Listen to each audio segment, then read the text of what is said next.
Guess what? This is Law & Order SVU Season 3, Episode 10, Ridicule. We open up and some dude is coming home to his apartment. Sid, he's walking through and there's candles and music. He opens the bedroom door just a little and sees the back of a nightgown. Sid, this isn't gonna work. What the hell? He opens the door and contrary to what he thought, she is not trying to seduce him. There's a rope, one end tied around her neck, the other end tied around her wrists, the middle up around the thing, the fan thing up there. She's dead. We jump ahead and Benson and Stabler are there with a different medical examiner. Emmy Warner is at a conference, so we're stuck with this nerd. Okay, nerd, what's on the menu? Her name is Sydney Green. She's in her mid-30s, and this looks like autoerotic asphyxiation. Rigor was just starting to set in, so she's only been dead like 3 or 4 hours. Emmy Justin doesn't expect to find any fluid because auto asphyxiators tend to fly solo. This dude does not look qualified to speculate on women's sexuality. Like, okay, but for now, we're gonna treat this like a sex crime. I'm just saying female asphyxiation deaths are on the rise. I guess if you want something done right, you better do it yourself. We jump back to the precinct where we're talking to the husband. They open up really chill. Okay, how long has your wife been asphyxiating? He's like, no, she's never done anything like that. She's not that kind of person. Oh, so there's gonna be a lot of shaming in this one. How long have they been married? Only for 6 months. They were having problems and they were separated. He was coming by to get his stuff. Benson's like, is it possible that she hid her sexual preferences from you since you seem pretty fucking judgy? No, our sex life was not the problem. That's what they all say. So at this time, Benson thinks it could still be a solo thing, but Stabler's thinking, nah. She was entertaining, and if there was a partner, they could be charged with manslaughter, even if it was ruled an accident. Visitor log at the building says that Pam Adler and Amelia Chase arrived around lunchtime. Finn is like, excuse me, Pam Adler? Fucking what? The criminal attorney? Yeah. She cross-examined Finn before and accused him on the stand of police brutality. We've already seen that, so Munch and Stabler will go over now. Pam Adler was Sydney's friend from college, and goddamn, she looks like a Pam. She looks like if Aunt Becky were in a fight club. The day of the murder, Sydney was supposed to meet them for lunch. When she didn't show up, they went over to check on her. She said she wanted to be alone, but I think someone was there. Candles, the music, the bedroom door was shut. Okay, cool. What do you think about Andrew, her husband? He was an artist with questionable talent who married a meal ticket. Jesus, tell us how you really feel. She met him on a Caribbean vacation. I don't know how that little bitch got that money. Okay, relax. The law says that we need to treat this like a homicide. What you know about the law could fit in the palm of my hand.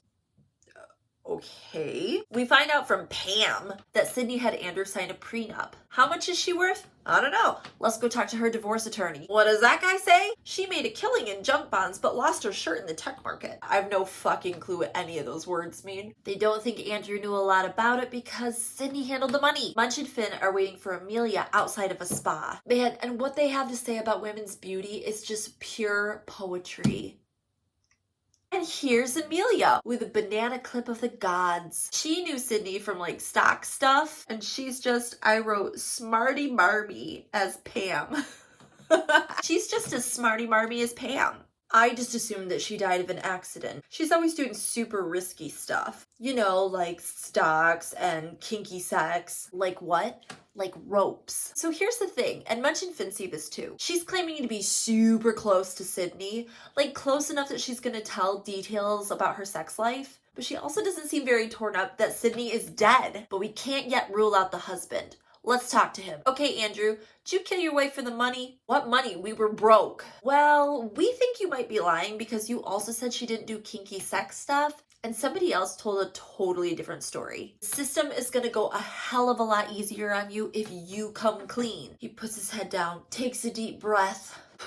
We told everybody that we met on the islands, but we actually met in rehab. They were both addicted to painkillers. So here's the thing. Sydney started using again, and she should have come clean. Come clean about what? Come clean about the bachelor party where they attacked and raped a male stripper. What? That's why they were fighting. That's why they were estranged. The cops were there waiting for them when they got back from their honeymoon. If somebody killed her, it was probably him. Obviously, the next step is to catch up with this rape victim stripper Peter, which we do at a dog homeless shelter. Hey, so did you find out the names of the other 2 women who raped me? Stabler says, have you seen Sydney Green since the alleged rape? What?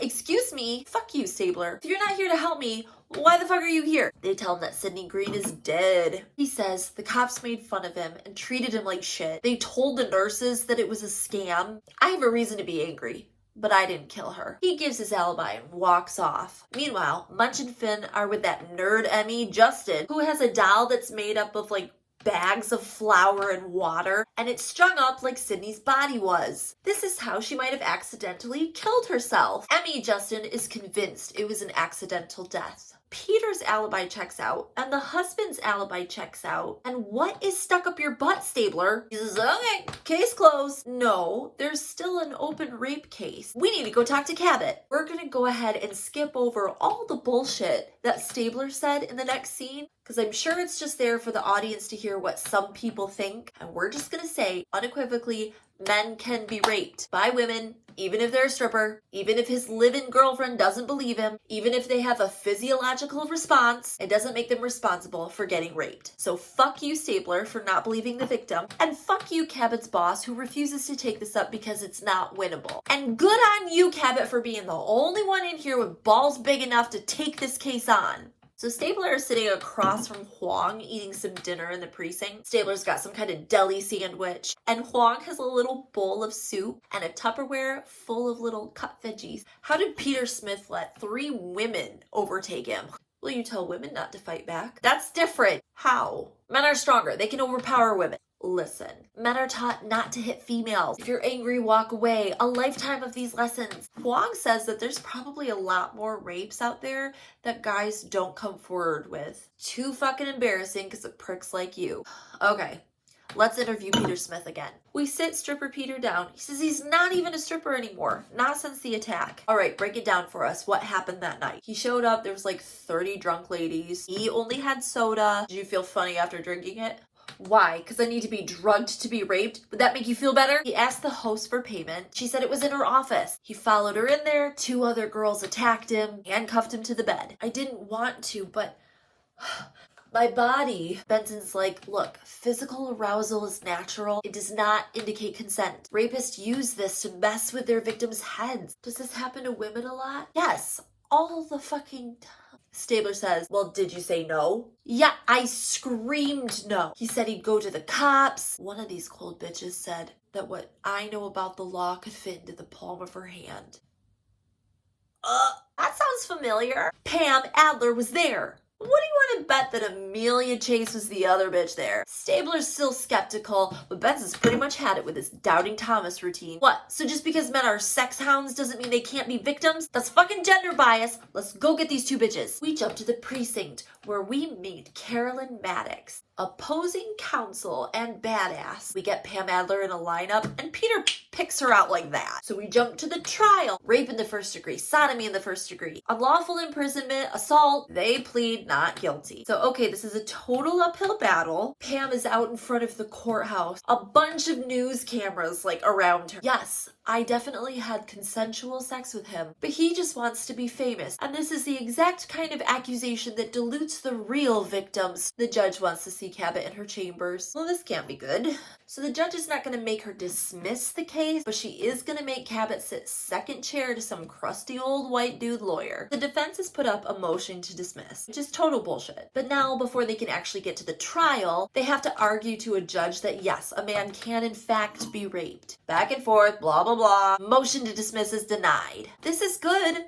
Obviously, Peter Smith is already getting harassing phone calls and follow. Cabot tells him, they're going to dig the fuck out of your personal life. So if there's something that you want to tell me now. Ooh, nothing that I can think of. I bet there's something. We're back at the trial, and there's a witness on the stand who has to be named Betty. She's getting questioned about that bachelorette party. Her comments are basically, he was a stripper. Remember? A stripper with a penis? Stripper, stripper, stripper. And then Sydney threw us out. Then we got Peter on the stand, and crusty old white lawyer is questioning him whilst sitting in the lap of a jury member? When he's done, Pam Adler stands up to cross-examine him. I'm sorry. Objection. Approach the bench. Judge is like, that's repulsive. But here's the thing. She has a constitutional right to run her own defense. And she's a standing member of the bar. You take one step over the line, I'm holding you in contempt for the duration. So Pam starts cross-examining Peter. Mr. Smith, you file a $5 million civil suit against Sidney Green? Peter's like, oh, that's the thing that he wasn't telling them. Well, great, this looks terrible. I didn't want money, I just wanted names. Why didn't you tell us about this? He says, why won't people believe me? Sidney was even coming forward. What? Yeah, ask my lawyer. After you accused me of killing her, I called him. He said that Sidney had agreed to give the names, but her death nullified the suit. We corroborate the story with the lawyer, and yup, Peter's telling the truth. The husband didn't have any knowledge of the civil suit, but do you know who had a copy of it? Pam Adler. Hey, Emmy Warner is back from her conference. Let's have her double check nerd Justin's work. It turns out Justin's not very creative. Autoerotic asphyxiation is habit forming. She didn't have any marks on her neck. She would have been using a scarf or something as a buffer. Also, these ropes were tied really well, so somebody knew what they were doing. All right, Benson Stabler and Emmy Warner, let's go to the crime scene. And this scene is straight up gratuitous. Stabler, you be the victim. Benson, hold Stabler's hand. Warner, fling the rope around his neck from behind. But wait, they have to get that rope up over the fan. So in their reenactment, Benson hops on the bed and has to steady herself. Did we test for prints right here? And they must have found something because, guess what? Cabot is walking in to talk to Amelia Chase and her smug-ass lawyer. Your client is under arrest for the murder of Sidney Green.